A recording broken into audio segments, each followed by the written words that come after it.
Bienvenue à tous les passionnés d'automobile. On se retrouve aujourd'hui pour une édition spéciale de Deep Dive, Ah, dédiée à notre émission quotidienne Vintage Car Chronicles. oui. Et devinez quoi? Hmm. On va plonger dans l'histoire fascinante et parfois tumultueuse de Volkswagen. D'accord. Vous savez, la marque allemande qui a donné naissance à l'iconique coccinelle. Ah, Volkswagen. Ouais. Une histoire qui démarre en 1937 en Allemagne et qui est intimement liée au grand bouleversement du ex-siècle, Ouais? la Seconde Guerre mondiale, la guerre froide. Ouais, c'est fou. Saviez-vous que Volkswagen a failli être offerte à Ford après la guerre Ah bon? et qu'ils ont refusé? Sérieusement, Ah. c'est fou. On dirait qu'ils ont manqué une opportunité incroyable. Oui, Mais commençons par le début. d'accord, Volkswagen, ça veut dire voiture du peuple en allemand, n'est-ce pas? exactement. Ouais. Et c'est justement comme ça que l'histoire de Volkswagen commence, un projet de voiture du peuple commandé par Hitler dans les années 30.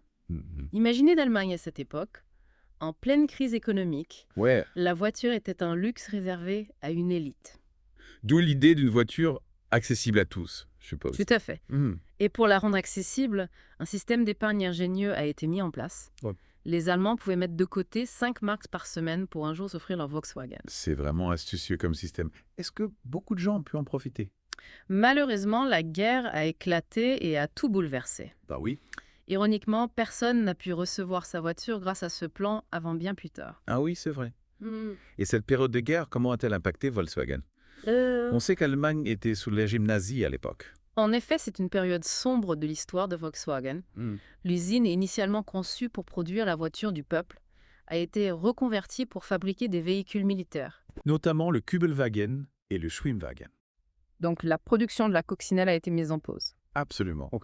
Et malheureusement, il y a un aspect encore plus sombre à cette période, Ouais. l'utilisation du travail forcé. Volkswagen a admis avoir employé 15 000 travailleurs forcés pendant la guerre. C'est terrible. Les historiens estiment même que 80% de la main-d'œuvre de Volkswagen à cette époque était composée de travailleurs forcés. Ah ouais. C'est une réalité difficile à ignorer. Yeah. Heureusement, l'après-guerre a marqué un tournant pour Volkswagen. Oui. J'ai lu que c'est un officier britannique, le Major Ivan Hurst, Oui, qui a joué un rôle crucial dans la renaissance de la marque. tout à fait. D'accord. L'usine était quasiment en ruine après la guerre, au point d'être presque démantelée. Mais Hearst a vu son potentiel Ok. et a convaincu les autorités britanniques de passer une commande de 20 000 véhicules pour l'armée. C'était un pari risqué? Non. Pourquoi personne ne croyait en Volkswagen à ce moment-là? C'est une excellente question. Figurez-vous que Volkswagen a été proposé à plusieurs constructeurs automobiles, y compris Ford, Ouais. et ils l'ont tous rejeté. Wow. Ils pensaient que la marque n'avait aucun avenir. C'est incroyable. Qu'est-ce qui a motivé Hearst à relancer Volkswagen malgré tout? On peut dire qu'il a eu une vision. Il a compris que l'Allemagne, en pleine reconstruction, avait besoin d'une industrie automobile solide, Oui. et la voiture du peuple, conçue pour être accessible et fiable, Ouais. avait justement un rôle à jouer dans ce contexte. Et il a réussi à remotiver les équipes après toutes ces années de guerre. Absolument. Incroyable. On raconte même qu'il portait son uniforme militaire dans l'usine pour gagner la confiance des ouvriers, Ah ouais, habitués à l'autorité du régime nazi. c'est fascinant. C'est un symbole fort qui a permis de créer un climat de confiance et de collaboration. C'est une histoire fascinante. On voit que la renaissance de Volkswagen est due à une combinaison de vision, de pragmatisme et de leadership. Mais comment la marque a-t-elle réussi à s'imposer sur la scène internationale après un départ aussi chaotique? C'est là que la coccinelle entre en scène. Elle est devenue bien plus qu'une simple voiture. D'accord. Elle symbolisait la renaissance de l'Allemagne, son dynamisme économique et son retour sur la scène mondiale. Et les campagnes publicitaires, souvent drôles et décalées, ont joué un rôle majeur dans sa popularité, surtout aux États-Unis. Ah oui, ça avait été le pub qu'il a présenté comme une anti-voiture, une alternative aux grosses américaines. Oui. C'est vraiment original pour l'époque. Exactement. Ouais.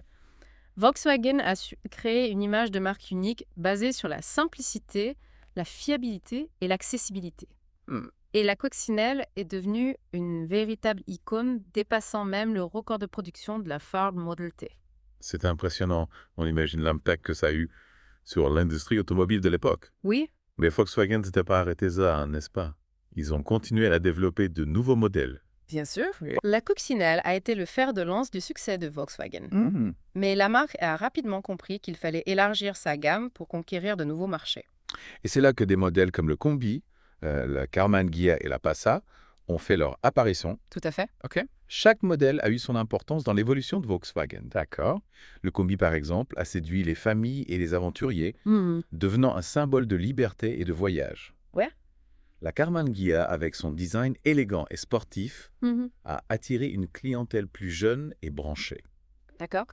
Et la Passa, une berline spacieuse et confortable, a conquis le cœur des familles nombreuses et des professionnels. On voit que Volkswagen a su diversifier son offre pour répondre à des besoins différents. Oui.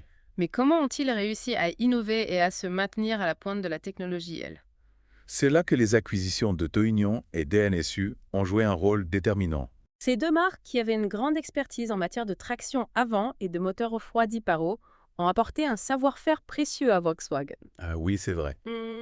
La coccinelle était une voiture à moteur arrière et à refroidissement par air. Oui, L'arrivée de la traction avant et des moteurs refroidis par eau a dû révolutionner leur gamme. exactement. Ouais. Ces technologies ont permis à Volkswagen de développer des modèles plus modernes, plus performants et plus économiques, comme la Golf, qui est rapidement devenue l'un des modèles les plus vendus au monde.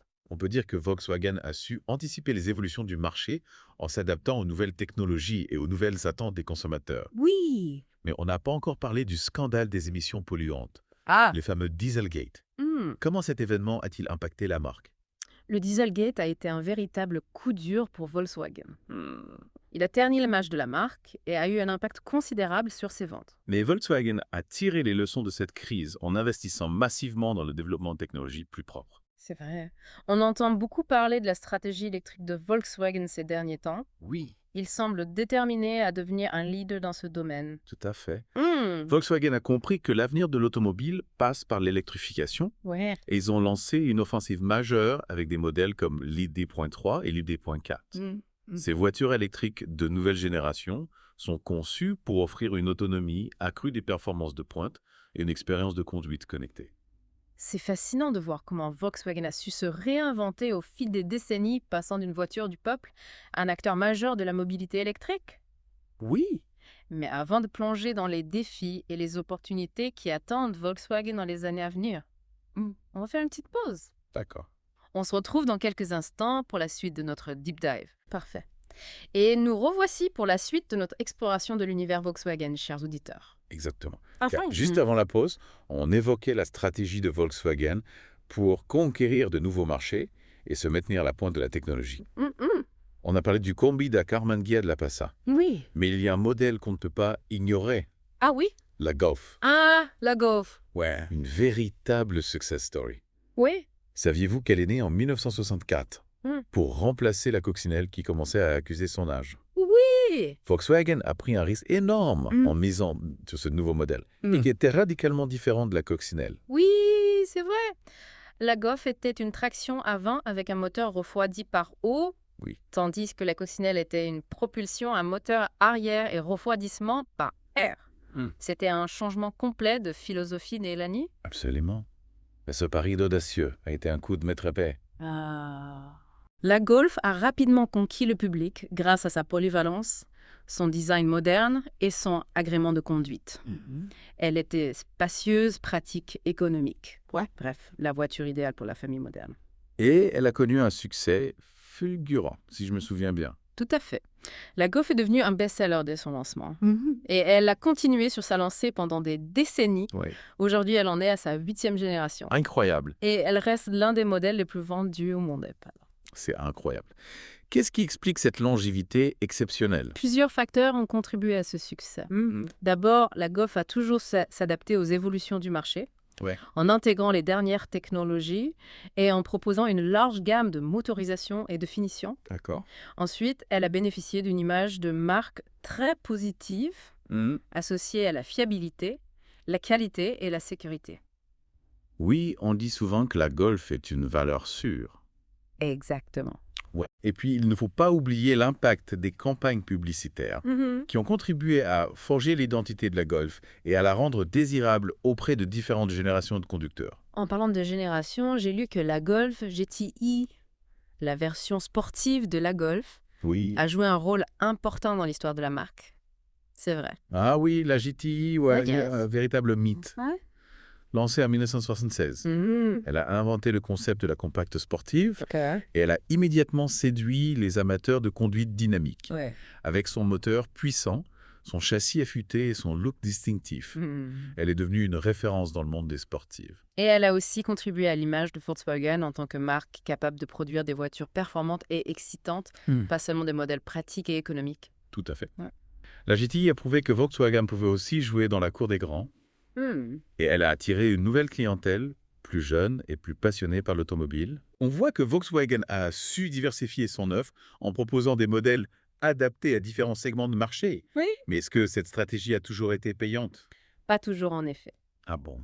Dans les années 90, Volkswagen a connu une période difficile, avec des problèmes de fiabilité sur certains modèles et une image de marque un peu vieillissante. Ah oui, je me souviens de cette période. Oui. On disait que Volkswagen avait perdu de sa superbe. C'est vrai. Ouais. Mais la marque a su réagir en lançant une nouvelle offensive produit, avec des modèles plus modernes, plus audacieux et plus innovants. C'est à ce moment-là que la New Beetle a fait son apparition. Oui, Ce clin d'œil à la coccinelle originale, mais avec un design résolument moderne. exactement. La New Beetle a été un véritable succès marketing, même si elle n'a jamais atteint les chiffres de vente de sa glorieuse ancêtre. D'accord.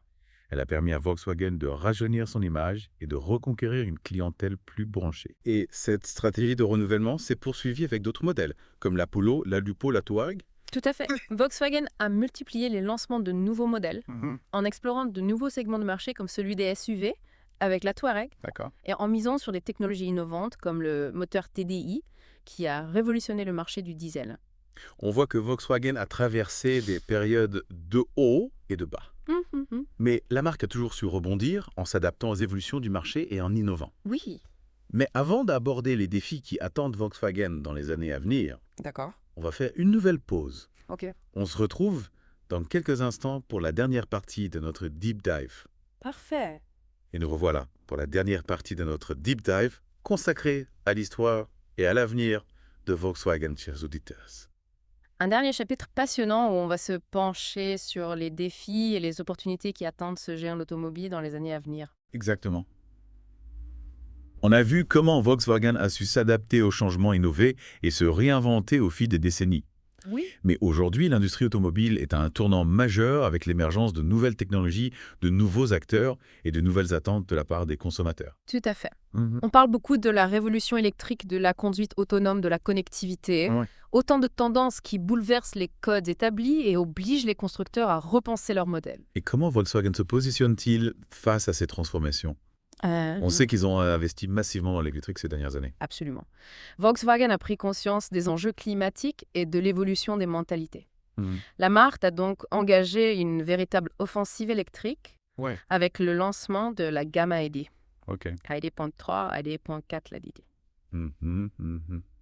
Des modèles 100% électriques conçus dès le départ pour offrir une expérience de conduite innovante et respectueuse de l'environnement. Et ces modèles rencontrent-ils le succès? Est-ce que Volkswagen est en train de devenir un leader du véhicule électrique? C'est encore un peu tôt pour le dire, D'accord. mais les premiers résultats sont encourageants. Les ventes de la gamme ID progressent rapidement et Volkswagen ambitionne de devenir le premier constructeur mondial de véhicules électriques d'ici quelques années. C'est un objectif ambitieux. Mais la concurrence est rude avec des acteurs comme Tesla qui ont déjà une longueur d'avance sur ce marché. Oui, la concurrence est féroce, mais Volkswagen a des atouts à faire valoir. Son savoir-faire industriel, son expérience de la production de masse, son réseau de distribution mondiale. Et puis la marque bénéficie d'une image de fiabilité et de qualité qui rassure les clients. C'est vrai que Volkswagen a toujours mis l'accent sur la qualité et la robustesse de ses véhicules. Exactement. Et c'est un argument de poids face à des nouveaux entrants qui doivent encore faire leurs preuves en matière de fiabilité et de durabilité. Et en ce qui concerne la conduite autonome, où on est Volkswagen. Ouais. On entend beaucoup parler de voitures autonomes ces dernières années, mais on a l'impression que la technologie n'est pas encore tout à fait au point. Vous avez raison. Ouais. La conduite autonome est un domaine complexe qui nécessite encore beaucoup de recherche et développement. Mais Volkswagen investit massivement dans ce domaine. D'accord. Et la marque a déjà présenté des prototypes de véhicules autonomes très prometteurs. Et concrètement, à quoi ressemblera la voiture autonome de demain? Imaginez une voiture capable de se déplacer toute seule sans intervention du conducteur. Vous pourrez vous détendre, lire un livre, travailler, regarder un film. La voiture s'occuperait de tout en toute sécurité et en respectant le code de la route. C'est un peu futuriste, Oui. mais ça donne envie.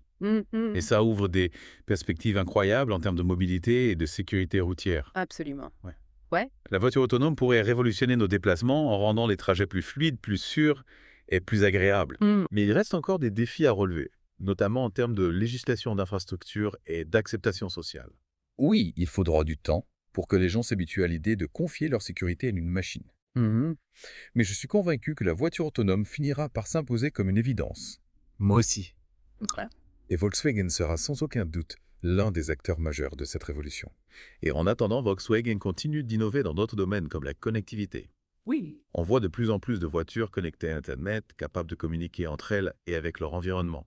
Oui, la connectivité est un enjeu majeur pour l'industrie automobile. Elle permet d'améliorer la sécurité, le confort et l'expérience de conduite. Par exemple, les voitures connectées peuvent échanger des informations sur le trafic, signaler des dangers potentiels, alerter les secours en cas d'accident. C'est vraiment impressionnant. On a l'impression que la voiture de demain sera un véritable concentré de technologie. Tout à fait. La voiture est en train de devenir un véritable ordinateur sur roue, capable de collecter et d'analyser des données, de communiquer avec son environnement et de s'adapter aux besoins du conducteur. Et Volkswagen est en train de devenir un acteur majeur de cette transformation numérique de l'automobile. Oui. C'est fascinant de voir comment cette marque, qui a débuté avec la voiture du peuple, est aujourd'hui à la pointe de l'innovation technologique. Oui, c'est une belle histoire de réussite et de transformation. Volkswagen a traversé des crises, a connu des succès et des échecs. Mais la marque a toujours su rebondir en innovant et en s'adaptant aux changements. Et on peut être sûr que Volkswagen continuera à nous surprendre dans les années à venir avec des modèles toujours plus performants, plus connectés et plus respectueux de l'environnement. Absolument. L'avenir de Volkswagen s'annonce passionnant. Chers auditeurs, on arrive au terme de notre deep dive consacré à l'histoire et à l'avenir de Volkswagen. Oui. J'espère que ce voyage vous a plu. Merci de nous avoir suivis. Et n'oubliez pas que Vintage Car Chronicles est une émission quotidienne. Alors restez à l'écoute pour d'autres explorations fascinantes dans le monde des voitures classiques. À très bientôt.